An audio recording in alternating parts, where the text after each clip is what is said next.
Welcome to the Slop Temple. We pray this video helps. You start by cataloging every piece of unwanted kit so you know what you're dealing with. Note model, serial, and condition. Next, make safety decisions. Remove batteries, discharge capacitors, and work on an anti-static surface to avoid damage. Once done, do a quick visual inspection for corrosion or leaks and separate electronics from fabric or fluids. Make sure to set aside missing or proprietary parts for repair or recycling. This initial triage saves time and prevents surprises in the next phase. You move into hands-on work by addressing common faults. Replace blown fuses, tighten loose connectors, and receipt modules. These often restore function quickly.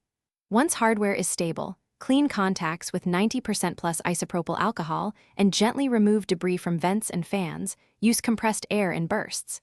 After cleaning, run methodical tests, power-up sequences, self-tests, and real-world checks while logging results.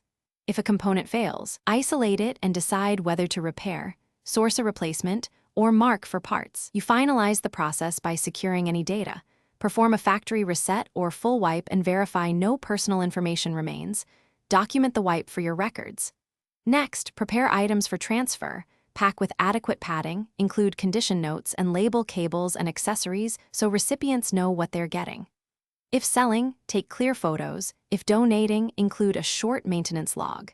If a unit is irreparable, make sure to use a certified e-waste recycler. Troubleshooting tip: if a device intermittently powers on, recheck connectors and run the test cycle with a known good power source.